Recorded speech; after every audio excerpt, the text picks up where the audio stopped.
du 14 au 15 février 1965 au domicile de Poabou, de Matsokota et de Massoumé, parce qu'ils ont été enlevés chez eux. Donc aujourd'hui, nous n'allons pas faire des auditions. Je veux tout juste introduire justement sur les assassinats, à faire donc Massoumé, Matsokota et Poabou. C'est dans la nuit du 14 au 15 février où ces 3 hauts fonctionnaires ont été enlevés entre 20h et 23h. Vers minuit, le Premier ministre de l'époque, Pascal Lissouba, est informé de ces enlèvements par les gendarmes. Celui-ci fait saisir le commandant de la Légion de gendarmerie, le capitaine Norbert Ntsika, qui à son tour rend compte par téléphone au président de la République, Alphonse Massamba Deba. La nuit même, le capitaine Ntsika fait organiser des recherches par ses services. Le lendemain, les brigades de Brazzaville Nord découvrent les corps mutilés de Alain Lazare Matsokota et de Anselme Massoumé dans un terrain vague, non loin du village de Kintélé. Kintélé, c'était pratiquement un faubourg de Brazzaville. Mais non, Kintélé, c'est pratiquement Brazzaville. Alors, les services techniques de la gendarmerie procèdent au constat et au transport des corps à la morgue de Brazzaville. Cependant, le corps de M. Joseph Poabou n'a jamais été retrouvé jusqu'à ce jour. Joseph Poabou n'a pas de sépulture. Alors donc la conscience congolaise n'a-t-elle pas été bouleversée durablement par les assassinats atroces de 1965 qui par la suite ont généré et favorisé toute la série noire des crimes politiques qui a suivi. Le corps de Matsokota retrouvé ligoté, le sexe dans la bouche. Nous ignorons le sort réservé à celui de Poabou, qui n'a jamais été découvert. Retrouvé est un exemple horrible qui s'inscrit en bonne place au tableau de crimes atroces que le temps ne doit plus prescrire. Demander à la conférence nationale souveraine de prononcer la déchéance politique de ceux qui sont déclarés responsables d'assassinat. Donc, il faut se dire que dans cette longue liste, le premier était Sassou Nguesso. Si on avait justement déclaré cette déchéance politique, je crois qu'on n'allait pas arriver aux situations que nous vivons aujourd'hui. Parce que le Congo, après la conférence nationale, a fait pire. C'est-à-dire que on aurait pu faire l'économie de plus d'une centaine de mille de victimes. Parce qu'il faut se dire que toutes ces guerres qu'il y a eu des milliers de 93, 94, 97, 98, 99, jusqu'en 2002, et rebelote en 2016. Donc tout ça, on aurait pu justement faire l'économie de ces morts si on avait déclaré la déchéance politique comme je l'avais exigé moi à la tribune de la conférence nationale. Et les gens ont hué sur moi, et parce qu'ils m'avaient même dit que j'étais intolérant. J'ai dit oui, mais il fallait prendre des mesures de sauvegarde. C'est tout à fait normal. Vous n'allez pas mettre du vin nouveau dans des vieilles outres. Forum FM, Radio Forum FM 105.8. La radio des droits de l'homme et Forum TV 831.25, la télévision des droits de l'homme, évoque le déroulement de la conférence nationale souveraine. Bonjour et bonsoir à tous et à toutes. Alors, nous sommes aujourd'hui le 15 février 2023. Voici donc 58 ans que les grands cadres du Congo, il s'agit de Alain Lazare Matsokota, Joseph Poabou et Anselme Massoumé, ont été froidement exécutés, enlevés d'abord de chez eux dans la nuit, donc du 14 au 15 février. Et donc, c'est le 15 que la nouvelle va être diffusée, va être propagée, parce qu'elle n'a pas été diffusée d'abord, elle a été propagée de ces personnalités qui ont été enlevées et exécutées. En tout cas, c'est un travail que je vous présente à partir donc des documents historiques,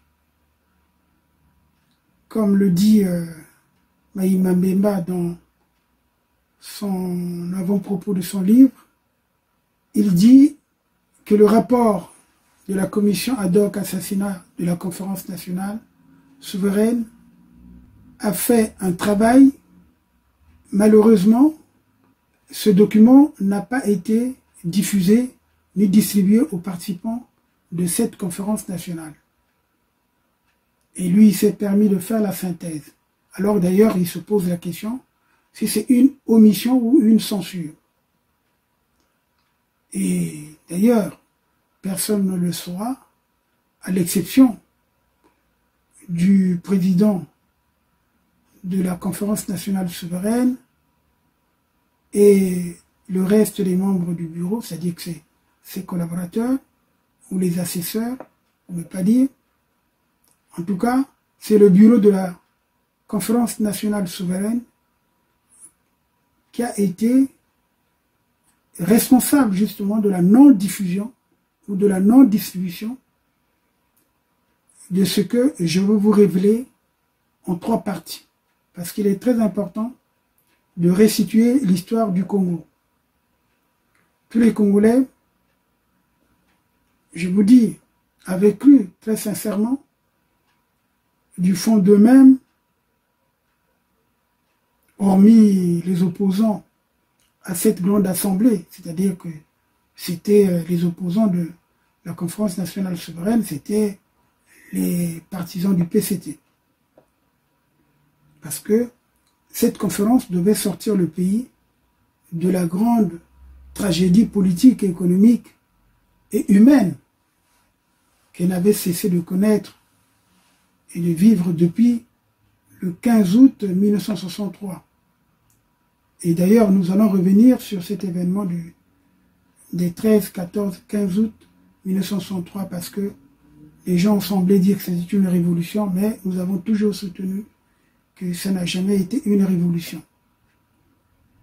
Hélas donc, nous allons vous parler de ce qui s'est passé en fonction des extraits du rapport qui n'a jamais été rendu public, que d'ailleurs Massema avait publié en partie, parce que c'est lui qui était le président de la commission ad hoc assassinat, et son rapporteur, c'est Jean-Claude Maïma Mbemba, qui est en France, et qui avait publié justement un ouvrage, et qui n'a pas été beaucoup vulgarisé, je ne sais pas pourquoi. En tout cas, moi j'ai quelques extraits je vais vous livrer quelques extraits de cet ouvrage, en faisant également mes propres commentaires, et en ajoutant certains éléments que Maître Moudi Leno Masengo m'avait également confié, parce qu'il faut se dire que Maïma Mbemba était un collaborateur de Maître Aloïs Moudi Leno Masengo. Il était dans le groupe, il était dans le MPC, et c'est d'ailleurs à partir de cela que Moudi Leno l'avait proposé comme rapporteur de cette commission assassinat à la conférence nationale souveraine.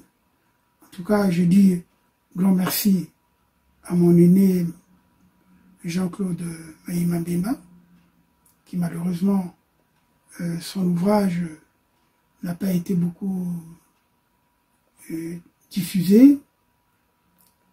Et nous reprenons certains passages, comme je l'ai dit. Et donc nous commençons notre émission par vous parler du contexte.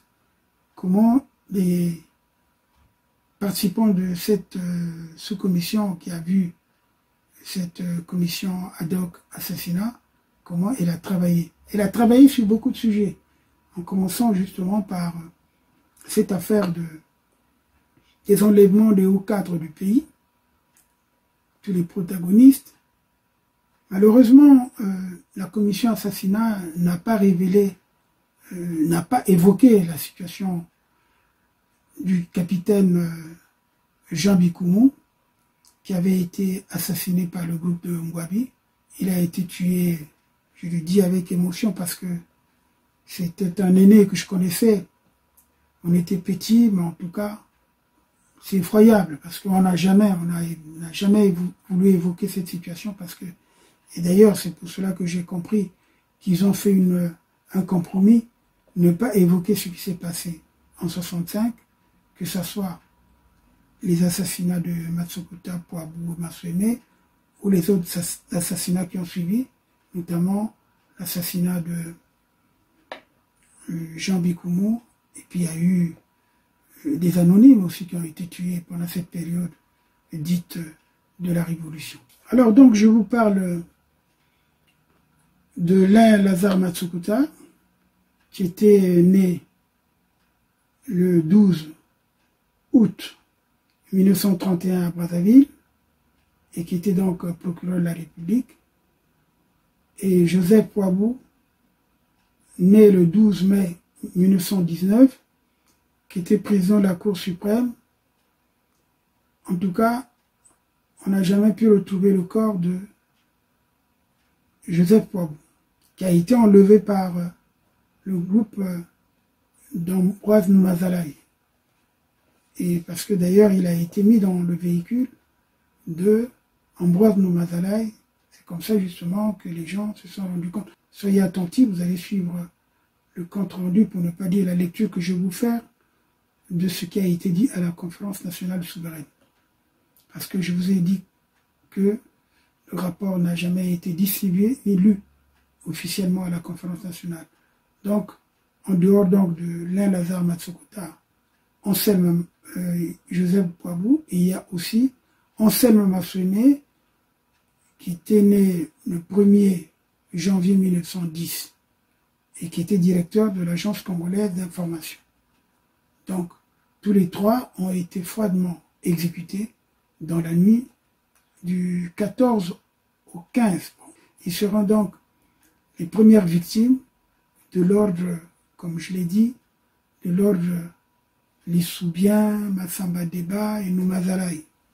Parce que c'est ceux-là les hommes forts qui étaient au MNR. Il est intéressant que je vous lise le rapport de la commission qui n'a jamais été lu à la conférence nationale. Donc je reprends. Excellence Monseigneur, président du Présidium de la conférence nationale souveraine, mesdames et messieurs les conférenciers. La conférence nationale qui se réunit depuis le 25 février dernier a entre autres tâches de lever les traumatismes qui ont pesé sur nos consciences, sur les familles, afin de délier les langues qui étaient cadenassées par le sacro-saint secret de l'État. C'est dire la lourde responsabilité qui a pesé sur la commission ad hoc assassinat et qui l'a obligé d'une part d'ouvrir les plaies à peine cicatrisées et de lever le silence douloureux de la perte d'un être cher pour les parents des victimes et d'autre part de porter le risque de vouer à la vindicte populaire les présumés coupables que nous avons entendus et éventuellement tous leurs descendants ou proches. Enfin, de se faire des ennemis. Il faut ajouter à cela les pesanteurs imposées à la commission par le présidium de la conférence nationale et qui ont visiblement constitué des facteurs de blocage dans le traitement de certains dossiers et les difficultés que nous avons rencontrées dans la détermination précise des responsabilités de certains interpellés dans certains dossiers traités. Voilà, messieurs, mesdames et messieurs les conférenciers, le dilemme qui a constitué le quotidien de notre travail. La réponse fondamentale que nous avons opposée à ces écueils était de dire que la commission ad hoc assassinat n'était point un tribunal et qu'elle ne prononcerait pas de peine. Sa mission n'a été donc que de décrypter le mystère qui a entouré certains assassinats pour mieux penser les blessures familiales, aider le pays à se réconcilier et surtout moraliser la société nouvelle que nous entendons bâtir. Mais comment pourrions-nous penser ces blessures comment pourrions-nous arriver à cette unité nationale si les différents protagonistes que nous avons interpellés se sont montrés sinon dédaigneux, du moins n'avouant aucune responsabilité dans ces forfaits qui ont endeuillé notre pays. La question que nous nous sommes posée et que nous posons aujourd'hui à la conférence nationale souveraine est la suivante. Des hommes, des femmes, des enfants de ce pays sont morts, assassinés, mutilés, meurtris. N'y aura-t-il donc aucun assassin, Matsokota, Poabou, Masweme, Marien Gouabi, Cardinal Émile Beenda, Alphonse Massamba Deba, Kimbola Nkaya, abattu froidement devant sa famille, Pierre Kinganga et compagnons, Ange Diawara et ses compagnons, livrés vivants par un pays voisin, torturés et brûlés au chalumeau, jusqu'à ce que mort s'en suive. Se seraient-ils donc tous suicidés? Les villages Ikongono, Oyongo, Okonda, incendiés, tous ces méfaits, n'auraient-ils aucun responsable, aucun commanditaire? Là, d'ailleurs, je souligne que cette introduction qui devait être lue à la conférence nationale, on avait omis de mentionner également ce qui s'est passé à Goma Tetse. Bon, ça c'est une parenthèse que je tenais à ouvrir et à refermer. Nous avons donc voulu savoir et avons commencé à comprendre que notre tâche était trop délicate, trop longue et trop importante pour le laps de temps qui nous a été accordé eu égard à la gravité des problèmes à examiner. Nous pensons cependant avoir fait le maximum dans cette période et espérons que les institutions de la transition sauront prendre le relais. Dans cet espace temporel, nous n'avons pu examiner que les cas suivants. Le drame de 1965 avec la disparition de Lazare Matsokota, Anselme Masweme et Joseph Poabou. La tragédie de 1977 avec des odieux assassinats de Marien Gouabi, Alphonse Massamba Deba, le cardinal Émile Beenda, le capitaine Kikadidi, Kimbola Nkaya et les autres exécutions perpétrées en 1977. Et 78 d'ailleurs, il faut le mettre. Ils ont mis 77 seulement, mais en tout cas, il y a eu les exécutions de 1978, comme je l'ai signalé d'ailleurs au cours de ma précédente émission, concernant ceux qui ont été exécutés par la volonté de Jacques Okoko et ses complices. Et d'ailleurs, et ses jurés, pour ne pas dire, puisque c'est lui qui a dirigé l'enquête et en même temps qui a été commissaire du gouvernement. Donc, on parle également du massacre de Wando, l'assassinat de Ange Diawara et ses compagnons, les dossiers sur les événements d'enfants de Mukondo et les attentats à la bombe au Cinéma Star et Maya Maya n'ont pu être traités faute de temps. L'étude du dossier du DC-10 UTA a montré que cette affaire a les implications internationales. Compte tenu de la complexité de ce dossier, la conférence nationale souveraine doit recommander au gouvernement de transition de se mettre en relation avec tous les pays intéressés par cette affaire. La priorité accordée au dossier ayant profondément entamé l'unité nationale pourrait revêtir sans doute un caractère discriminatoire. Il n'en est rien pour autant. Tous les cas d'assassinat perpétrés sous le monopartisme, soit du fait de l'intolérance, soit de celui des appétits des politiciens ou du système, ont été recensés et devront être l'objet d'un traitement par les organes de la transition. Nous voulons par là tranquilliser et solliciter l'indulgence des parents de nombreuses victimes dont les cas n'ont pu être examinés. Notre démarche était basée sur la procédure suivante: recueillir le maximum de témoignages écrits et oraux, auditionner les protagonistes ou les témoins, procéder à des confrontations en cas de preuves non suffisantes ou d'informations peu vraisemblables. Voilà, donc je continue parce que je vous lis là l'introduction qui n'a jamais été lue à la conférence nationale concernant justement la commission ad hoc assassinat. Nous avons donc recueilli les témoignages de tous les interpellés, sauf ceux de M. Pierre Auba, directeur général de la police nationale, qui a refusé de se présenter à nous, et de M. Denis Sassou Nguesso, président de la République, pour lesquels nous aurions tant voulu écouter le témoignage. Lui qui porte volontiers la croix de ses prédécesseurs, lui sur qui pèsent toutes les présomptions sur certains ignobles assassinats, n'a pas osé descendre de son trône, sinon sur la forme d'une fausse alerte. La conférence nationale se doit donc d'apprécier ces deux attitudes, notamment celle du chef de l'État. Les dossiers préliminaires constitués par les pouvoirs publics, quand ils n'étaient pas falsifiés, souvent de manière grossière, comportaient des incongruités quasi rocambolesques. La tâche était hardie. Nous devrions l'accomplir. Nous l'avions accompli avec le maximum de sérénité, même si quelquefois les accès d'indignation ont traversé la commission devant le manque de scrupules de certains de nos compatriotes dont on aurait voulu avoir plus de collaboration. Nous nous sommes entourés pour la circonstance des hommes de métier, officiers de police, judiciaires, magistrats, hommes de loi, universitaires, tous ces professionnels qui par le travail ont empêché à la commission la dérive des tribunaux d'exception que notre pays a connus par le passé. Nous nous sommes posé des questions conceptuelles suivantes. Comment définir un assassinat politique? Comment cette forme d'élimination a pu voir le jour dans notre pays? Quelles ont été les conséquences de la pratique de l'assassinat politique sur l'unité nationale, sur les ressources humaines, sur la famille? Quelles leçons tirer pour le devenir de notre pays pour qu'enfin disparaissent ces actes que nous avons tous dénoncés? L'assassinat politique peut être défini comme cette volonté manifeste de vouloir ôter la vie à un individu pour ses opinions, ses prises de position et ses actions politiques. Dans notre pays, il s'apparente à l'homicide volontaire perpétré par le pouvoir public avec préméditation pour éliminer certains protagonistes ou certains prétendants à la gestion de la chose publique. De ce point de vue, il est le concentré de l'intolérance à laquelle certains n'ont échappé que par l'exil. Comment en sommes-nous arrivés à cette situation alors que nos traditions sont faites de dialogue, de palabres et de consensus?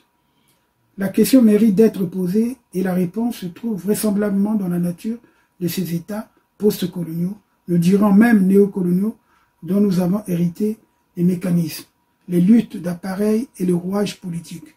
Ces États portant en eux, par leur essence, la répression, la division, la pauvreté, l'inégalité sociale, autant de mots qui aiguisent les appétits d'une élite qui, au lieu de fonder sa pratique politique sur un projet social, puise plutôt au contraire dans les différences ethniques les raisons de sa puissance. À ce propos, cette phrase d'un intervenant à la conférence nationale souveraine expliquant la rapide exécution de Massamba Diba en 1977 par les pressions que lui et ses compagnons du CMP avaient subies des revanchards du Nord est très édifiante. Donc, en 1977, était une revanche contre qui? Fallait-il aller jusqu'à la mort d'un seul homme, fût-il ancien chef d'État, pour en tirer vengeance? Nous avons exploré notre mémoire et avons abouti à la conclusion que le nœud de la contradiction permanente qui gît au cœur de l'État congolais remonte à 1959. Le différend politique, comme toute logique qui a opposé Yulu à Opango, malgré leur réconciliation, a scindé notre inconscient collectif en nord et sud. Et aujourd'hui, la question du dépassement de ce clivage est capitale pour notre pays. Aussi, la conférence nationale souveraine doit-elle l'affronter de plein fouet et convoquer à sa table de réconciliation un autre drame dont la signification politique n'est pas moindre et qui a assombri la naissance du Congo, le problème matsuaniste. La leçon qui nous vient de ce drame est la suivante. Toute dissidence au sein de ce groupe ethnique dont sont issus les dirigeants politiques de la nation est intolérable. Le génocide sous couvert du complot procède de la même logique. Excellence, Messieurs le président du Présidium de la Conférence nationale souveraine, Mesdames et Messieurs les conférenciers, le traitement juridique des assassinats politiques de Matsokota, Masweme, Poabou en 1965 et du président Marion Boabi en 1977 ne peut être valablement abordé sans soulever un problème de droit positif autour des notions de prescription, de l'action publique et d'administration.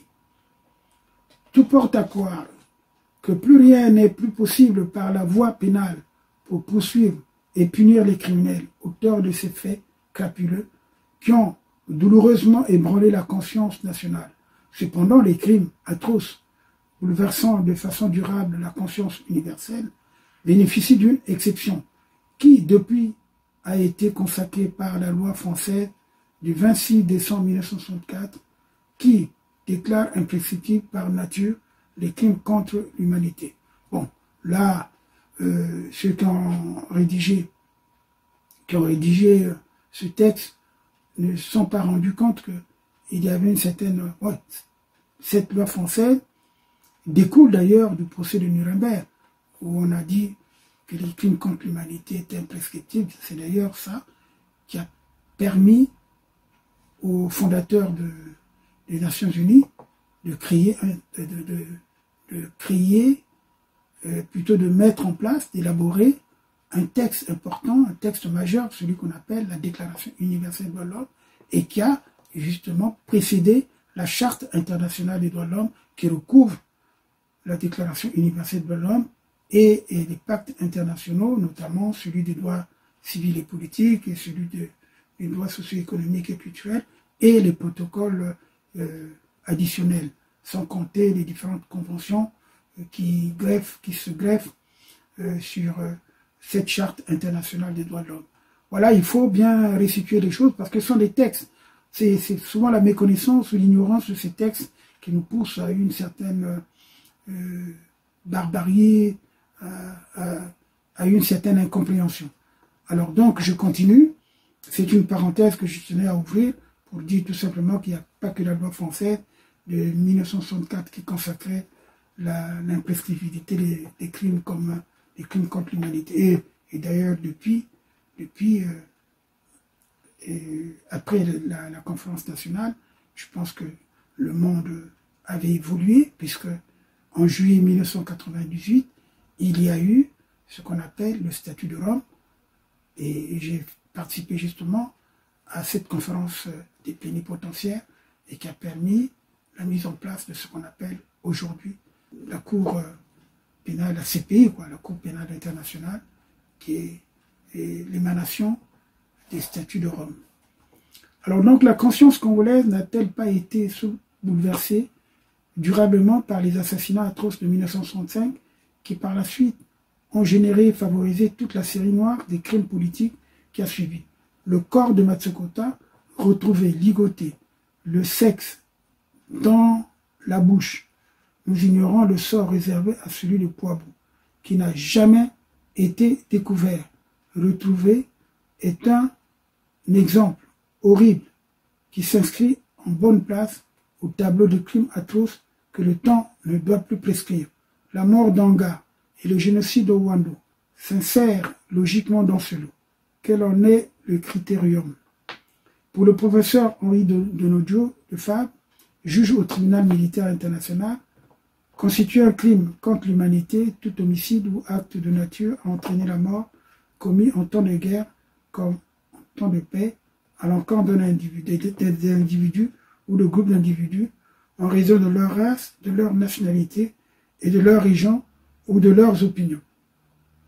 La Convention sur l'imprescriptibilité des crimes de guerre et des crimes contre l'humanité, pour sa part, constate dans son préambule que l'application aux crimes de guerre et aux crimes contre l'humanité, les règles de droit international relatives à la prescription des crimes ordinaires inquiètent profondément l'opinion publique mondiale, car elle empêche que les personnes responsables de ces crimes soient poursuivies et châtiées. Sans doute, nous ne choisirons certainement pas la possibilité offerte par l'imprescriptibilité des crimes atroces, à savoir la mise en mouvement de l'action publique en vue de la répression des gangs criminels de notre pays.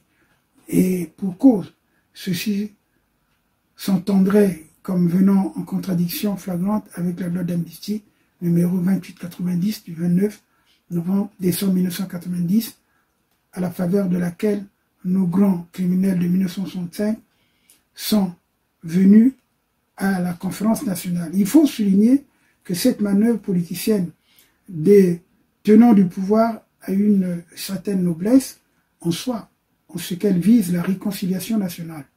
Il est donc permis de penser que la commission ad hoc assassinat, forte du principe de l'imprescriptibilité et des limites de l'amnistie, doit avoir instruit à charge et décharge, demandé à la conférence nationale souveraine de prononcer la déchéance politique de ceux qui sont déclarés responsables d'assassinat. Donc, il faut se dire que dans cette longue liste, le premier était Sassou Nguesso. Si on avait justement déclaré cette déchéance politique, je crois qu'on n'allait pas arriver aux situations que nous vivons aujourd'hui. Parce que le Congo, après la conférence nationale, a fait pire. C'est-à-dire que on aurait pu faire l'économie de plus d'une centaine de mille de victimes. Parce qu'il faut se dire que toutes ces guerres qu'il y a eu des milliers de 93, 94, 97, 98, 99, jusqu'en 2002, et rebelote en 2016. Donc tout ça, on aurait pu justement faire l'économie de ces morts si on avait déclaré la déchéance politique comme je l'avais exigé moi à la tribune de la conférence nationale. Et les gens ont hué sur moi, et parce qu'ils m'avaient même dit que j'étais intolérant. J'ai dit oui, mais il fallait prendre des mesures de sauvegarde. C'est tout à fait normal. Vous n'allez pas mettre du vin nouveau dans des vieilles outres. C'est un principe normal qu'il faut respecter. Donc, on a mélangé ce qui était la nouvelle classe politique à la vieille classe, et la vieille classe a dominé la nouvelle classe politique, d'où ce que nous voyons. Et vous voyez comment le PCT qui aurait pu être dissous, parce que c'est ça justement, dissoudre ce parti, surtout que déjà le Parti congolais du travail a été laminé à la conférence nationale. Tous les gars d'ailleurs, tous ceux qui sont sortis, tous les anciens dirigeants du PCT, ils ont créé tous pratiquement leur parti politique. Et le Parti congolais du travail a été réduit en peau de chagrin, comme on dit. En tout cas, je poursuis la lecture de cette introduction qui nous permet d'aborder les premiers assassinats de Alain Lazare Matsokota, Joseph Poabou, et puis Anselme Massouine. Donc je poursuis. Donc la commission ad hoc assassinat s'est donc autorisée à saisir le permis de faire la politique dans notre pays, détenu par ces assassins, ces assassinats, en demandant à la conférence nationale souveraine la déchéance politique de tous les responsables de ces forfaits ignominieux. Véritables bandits, la réconciliation nationale est plus à ce prix qu'à la réparation du préjudice causé aux victimes que la société doit tout de même indemniser. Donc, la suggestion de la commission ad hoc, si ce que je vous lis avait été porté à la connaissance du public, et notamment du peuple congolais à travers justement la conférence nationale, et avec l'adoption de ce rapport, je pense que Sassou n'allait plus gouverner dans le pays. Mais voilà l'erreur où les complotistes viennent du bureau de la conférence nationale, qui n'ont pas permis la lecture du rapport de la commission ad hoc assassinat. Donc je reviens. C'est important que les Congolais sachent ce qu'on leur a caché. Donc, Maïma Mbemba est encore en vie, et c'est lui qui a publié cet ouvrage où il reprend justement les assassinats. Je vous montre, comme vous voyez là. Voilà. Cet ouvrage, Assassinat au Congo-Brazzaville. Il fallait que je le cherche et le trouve. Bon, moi j'ai ce rapport-là dans mes documents. Voilà, c'est ce rapport-là. Le rapport de la conférence nationale. Même si on ne l'a pas rendu public, mais il y a des gens qui l'avaient, on ne l'a pas tiré en masse. En tout cas, j'ai pu avoir ce rapport. Bon, ça au moins je peux vous le dire. Alors, monsieur, donc, je continue. Monsieur, monseigneur, ma sœur, chers conférenciers, nous terminerons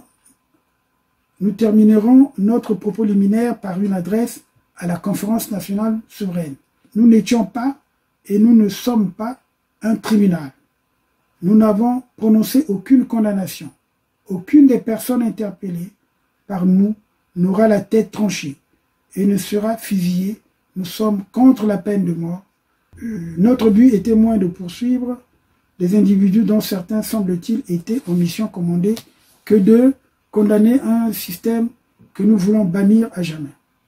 À supposer que les victimes dont nous avons exhumé la mémoire se soient suicidées ou volatilisées collectivement, nous serions en droit de demander à l'État congolais pourquoi a-t-il laissé ses fils et ses filles partir de la sorte?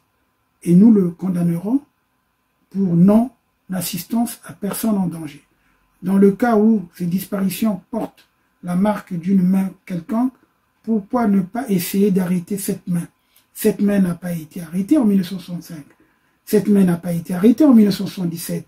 Cette main n'a pas été arrêtée en 1987 et en 1992 à Ouando. Je voudrais ouvrir une parenthèse. Effectivement, je vais continuer la liste. Cette main n'a pas été arrêtée en 1993. Cette main n'a pas été arrêtée en 1994. Cette main n'a pas été arrêtée en 1997. Cette main n'a pas été arrêtée en 1998. Cette main n'a pas été arrêtée en 1999, en 2000, 2001, 2002. Cette main n'a pas été encore arrêtée en 2016. Et cette main continue toujours à agir. Et c'est qui?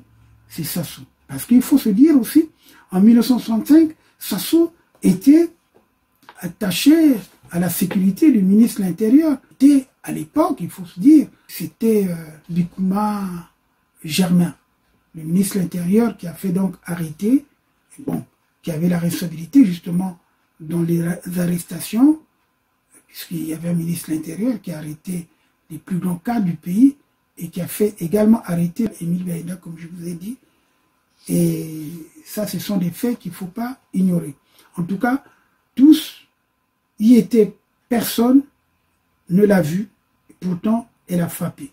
Cette main continue de frapper au pays, vous le savez bien.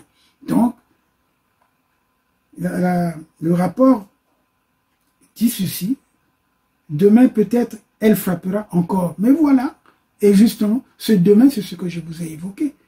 94, 93, 94, 93, 94, on a vu comment Dacosta a dénoncé l'Issouba. C'est mon pays. Je suis né ici, mais j'ai dû le quitter parce que des êtres médiocres ont accédé aux combines du pouvoir. J'ai dû quitter ce pays pour sauver ma vie parce que des êtres médiocres, accédant aux combines du pouvoir, ont mis en péril la vie de cadres formés au niveau le plus élevé de l'université, qui sont rentrés au pays pour se mettre au service du pays et qui ont dû fuir en face de ces êtres médiocres. 25 ans après, je rentre et je trouve ces mêmes êtres en face de moi, prêts à dicter au peuple toujours la même médiocrité, toujours le même goût du crime. Et ça, c'est insupportable. Et pourquoi il a démissionné? Il a dit, les mêmes qui ont tué en 1965 reprennent les mêmes méthodes. C'est ça. Parce qu'en 1965, c'était qui? On sait très bien que c'est Pascal Lissouba qui était Premier ministre. Et Noumazala était responsable du parti. Et Massamba Diba, président de la République. Voilà. C'est le même groupe. Et c'est pour cela que justement, ce rapport est intéressant à connaître, à lire, à diffuser, à rendre public. La verront-ils, cette main? En ce moment-là, ceux qui se taisent, ceux dont le silence scelle un pacte secret, nous disons, taisez-vous à jamais, mourrez avec votre secret, ne montez plus sur les piédestaux, d'où vous nous avez abreuvés de vos mensonges. Laissez à ceux dont le cœur est empreint de générosité et la parole encore vierge de toutes vos magouilles politiciennes venir penser les plaies de ce pays. C'est la raison pour laquelle la commission ad hoc assassinat a proposé à l'adoption de la conférence nationale souveraine les actes suivants. 1. Acte portant réhabilitation des victimes de l'intolérance, du monopartisme et ordonne la restitution des dépouilles mortelles aux familles. Acte 2. Portant indemnisation des victimes ou ayant droit. Acte 3. Recommandant au gouvernement de transition de faire voter une loi protégeant les droits des morts.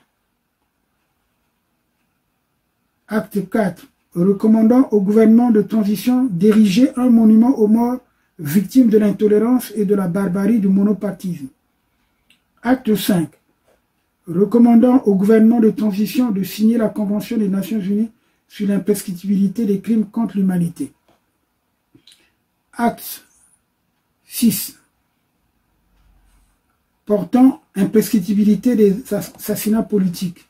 Ça rejoint ce qu'ils avaient dit et ça contredit également ce qu'ils voulaient dire. Oui, on ne va pas trancher les têtes ou bien on ne va pas juger les gens. Mais oui, quand les crimes sont imprescriptibles, ça veut dire qu'on revient.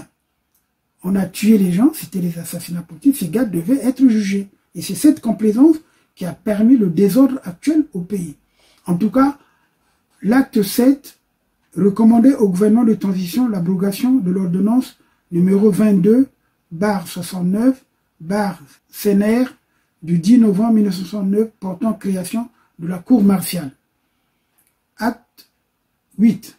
Acte déclarant le ministre de la Défense et de la Sécurité de 1977 est responsable des assassinats commis par le comité militaire du parti entre le 18 mars 1977 et le 2 avril 1977. Donc, c'était Sassou Nguesso qui était personnellement responsable de ces assassinats. C'est ce que dit cet acte 8. Acte 9. Établissant la responsabilité individuelle du président de la République dans le massacre de Ouandou. Acte 10. Recommandant au gouvernement de transition la révision historique des procès politiques présentant des faits nouveaux. Acte 11. Recommandant au gouvernement de transition de prendre toutes les dispositions en vue de l'aboutissement du dossier sur les explosions du DC-10 UTA. Acte 12. Portant d'échéance politique de toute personne ayant sa responsabilité engagée à titre collectif ou individuel dans un assassinat politique pour une durée de 5 ans. Monsieur le Président, Mesdames, Messieurs du Présidium, Messieurs les conférenciers, nous vous invitons donc à suivre les conclusions de nos travaux. Je crois donc que c'est cette première partie de notre émission et je vous ai dit, j'ai donc les travaux de cette commission qui sont bien gardés, tels qu'on me les a communiqués, parce que je n'ai pas fait partie justement de cette commission ad hoc, étant donné qu'il y a un Massema qui a publié, il en est mort parce qu'il a été victime d'un empoisonnement, il avait publié justement quelques éléments de ce rapport, et on sait très bien que ceux qui publient sont en danger de mort parce qu'on expliquait exactement ce qui s'est passé. Je veux parler du chapitre de 65, mais ça sera en 3 ou 4 parties parce que c'est très important à suivre, étant donné que nous avons là les auditions. Ce sont les auditions telles que la commission ad hoc a pu recueillir les informations de tous ceux qui sont venus témoigner à propos de cet enlèvement qu'il y a eu dans la nuit du 14 au 15 février 1965 au domicile de Poabou, de Matsokota et de Massenet, parce qu'ils ont été enlevés chez eux. Et donc aujourd'hui, nous n'allons pas faire des auditions. Je veux tout juste introduire justement sur les assassinats, à faire donc Massenet, Matsokota et Poabou. C'est dans la nuit du 14 au 15 février où ces 3 hauts fonctionnaires ont été enlevés entre 20h et 23h. Vers minuit, le Premier ministre de l'époque, Pascal Lissouba, est informé de ces enlèvements par les gendarmes.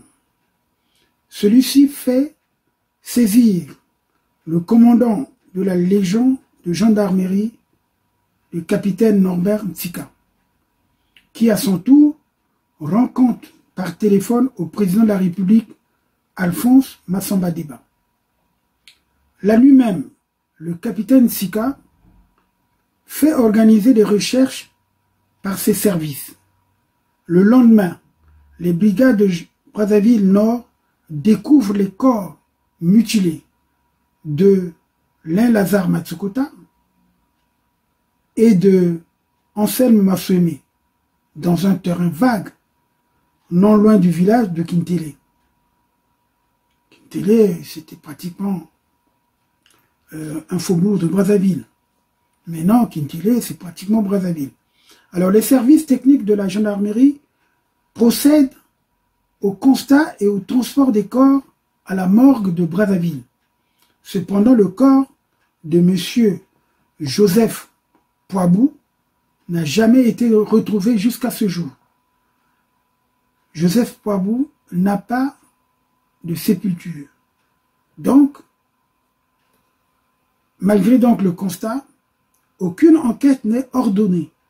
Cependant, en 1969, le président Marien Ngouabi ordonne l'ouverture d'une instruction qui aboutit à un procès.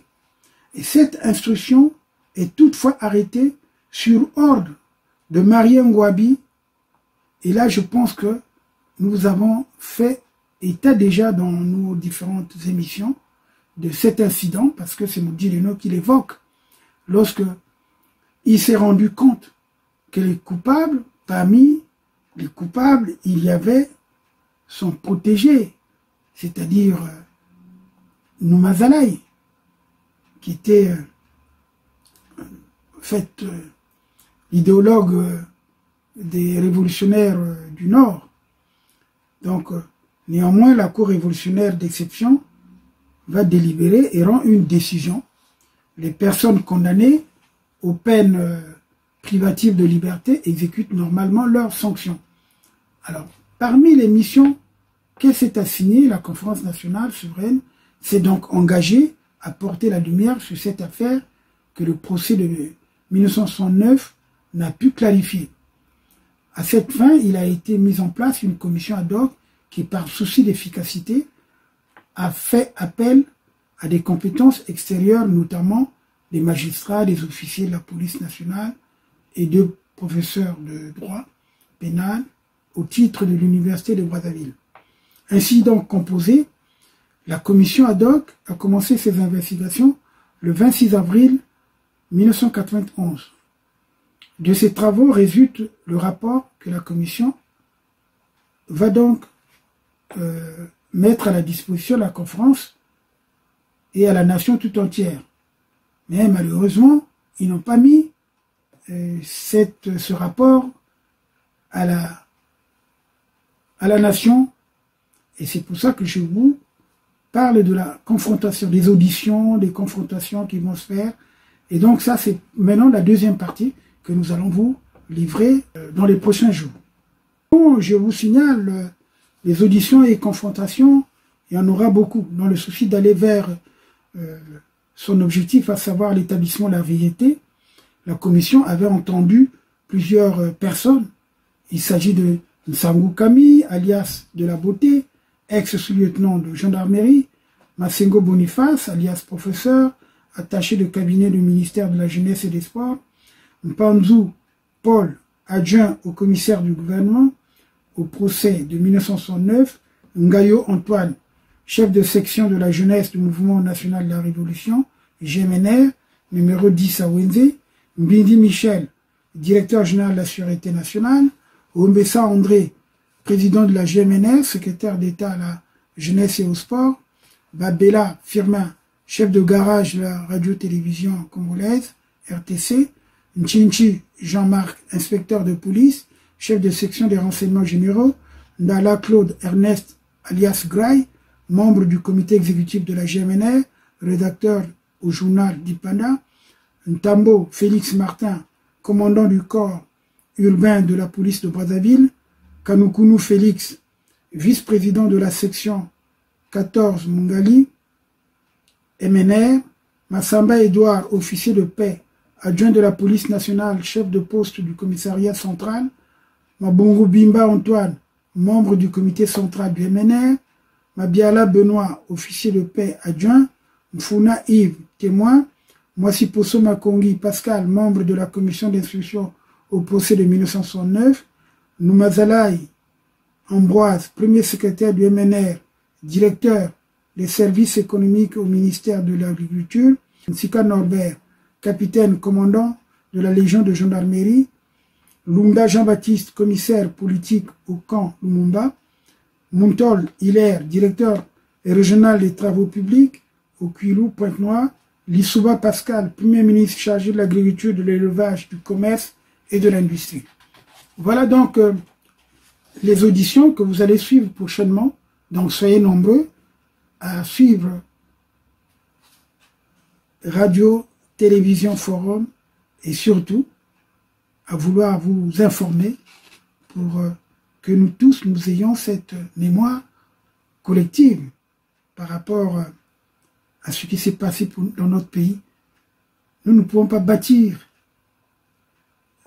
le futur sans connaître notre passé et sans voir ce qui se passe aujourd'hui. Donc voilà pourquoi il est intéressant de suivre tout ce qui est véridique. Ne rentrez pas dans la désinformation, c'est pas dans la spéculation, c'est pas dans le mensonge, c'est pas dans les cris. C'est vrai qu'on peut faire le constat, on peut interpeller les gens, on peut venir aboyer tous les matins ou tous les week-ends, mais rien ne changera parce que vous avez suivi ce que je vous ai dit. Je vous ai dit pourquoi nous sommes dans cette situation que nous déplorons tous, parce que nous déplorons une situation catastrophique dans notre pays. Merci. À bientôt.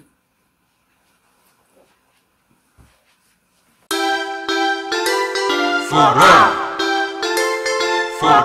FM, Radio Forum FM 105.8. Soyez les bienvenus à la Radio Forum FM. Nous vous remercions, nos auditrices et auditeurs. Radio des droits de l'homme au service des auditeurs. Radio Forum FM, accueil des hospitaliers. Maxime Chassé vous aime bien. Droits de l'homme, c'est votre radio. Soyez à l'écoute aux émissions de droits de l'homme. Soyez les bienvenus aux émissions Forum Télé. Nous vous remercions, nos chers téléspectateurs. Télé de droits de l'homme au service de la nation. 835.25, accueil des hospitaliers. Maxime Chassé vous aime bien. Téléforum, c'est votre télé. Soyez devant l'écran aux émissions Forum Télé. Forum FM 105.8, la radio des droits de l'homme, l'expression des sans-voix. Forum FM, la radio de l'état de droit, la radio de la bonne gouvernance. Avec Maître Massengo Tiassé, président du réseau Forum Radio-Télévision des droits de l'homme. Forum FM, la radio pour une bonne culture de paix et pour l'environnement sain.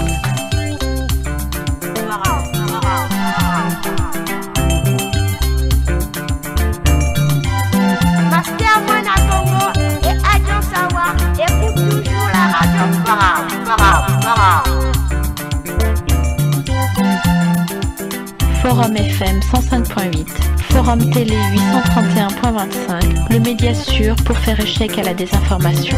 Forum FM 105.8, la radio des droits de l'homme, pour mieux vous informer et vous former en route pour l'état de droit. Avec Maître Massengo Tiassé.